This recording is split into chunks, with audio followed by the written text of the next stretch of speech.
Hey, what's going on, everybody? This is Tyrone back with Tech Life. This article comes to you guys from Seeking Alpha. I'll leave a link to it in the description so you guys can check it out. So yes, T-Mobile is really primed for all-time highs. I think what we've seen, right, in terms of T-Mobile's performance on growth, customer adds, financials, I think we're just reaching the very, very, very beginning, right? I think they are really, that team that's in place now, they are really good at executing, right? Just sticking to the fundamentals. And it's going to show as a well-oiled machine moving forward. But they're just going to grow and accelerate even more. So keep in mind, even though it's almost 6 years post-merger with Sprint, T-Mobile is still learning how to be this bigger company. They don't have everything, they don't know everything yet. They're still learning as they grow and continue to be this bigger player across all segments: consumer, business, government, broadband, especially broadband. T-Mobile is still learning how to be the bigger player. And I think also, and this is just me speculating, but I also think that's why we see a shift in leadership change, because they need more expertise across the board, right? Like, for an example, for large enterprise accounts, the onboarding of those businesses, that is not easy, right? That is simply not an easy task. You have to have the know-how to do that approach, right? And T-Mobile, from what I've heard behind the scenes, T-Mobile has struggled with onboarding. They are learning. They have not perfected, but they are learning. And as they learn and as that goes along, they get better and better at it, right? As an example, for a comparison, of Verizon and the AT&T, they do much better with onboarding because they've been this bigger player. They know how it works, right? So let's read here some of the summaries here. T-Mobile's fundamentals are robust with resilient top-line growth, expanding margins, and stronger operating cash flow, supporting a bullish outlook.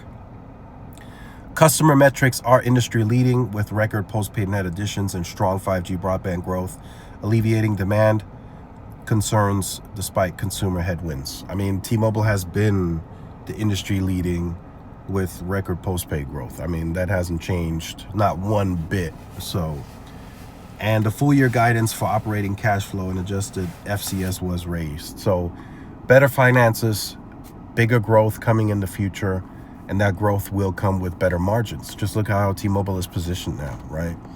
Taxes and fees are back. They're increasing price now.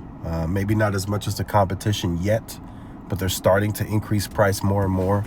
So they're kind of testing the consumer's limits, right? They want to see, okay, if we raise price here, how much does this drive up our churn, right? And what they did with the legacy base, I mean, that was bound to happen, right? And it could possibly happen again, and that probably did move up churn. But I think T-Mobile took that L because they need to get people out of those low-end plans, right?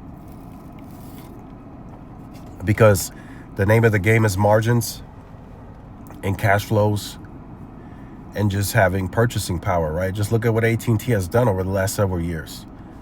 They're almost at $100 billion spend in a business that is not their top priority, and that is wireless. They did the Ericsson deal that was like $14 billion. They bought Spectrum bands. They're still buying Spectrum, right, from Dish, $23 billion. Now I'm hearing they're going after the speculators' DoD Spectrum. That's going to cost, right? T-Mobile as a standalone wouldn't have been able to do that. They wouldn't have been able to just drop $100 billion. No way. And now, as a bigger company, T-Mobile is trying to position themselves to compete against that type of purchasing power, right? Like we discussed for auctions, Spectrum. But you also have to remain positive and disciplined, right? You can't just buy any and everything. Sometimes it's, sometimes it's okay to say, no, I don't want to buy this spectrum because I want to save for this auction, right? AT&T is just gun-ho about anything they can get their hands on now for whatever reason. So that, just putting that in perspective, that makes Verizon's $56 billion that they spend on the contiguous C-band look a lot better, right? So, but yeah, T-Mobile is primed for all highs moving forward. They're not going to slow down. Trust me, they're going to continue to grow the way that they have been. In fact, they're going to just keep growing as they learn how to be this bigger company. Trust me, they're going to grow even more. They have so much headwind and volume that they don't know what to do with. And that's why the onboarding for business, large enterprise as an example, is an issue, because there's so many lines that they've never had to deal with in the past, right? So just keep that in mind. They are what the consumer and the businesses are looking for, right? Technology advancements, investing here and there, right? They're looking for that, and T-Mobile can provide stuff. That's why I said in the video yesterday, there's a small window that T-Mobile has right now where they have that advantage, and the businesses are looking for it, right? They're looking, okay, can you provide me with this? Can you give me slicing here, right? And T-Mobile is able to provide that within that small window where they have that advantage. But anyway, let me know your thoughts in the comments on this. Like, share, subscribe. I'll see you in the next one. Peace.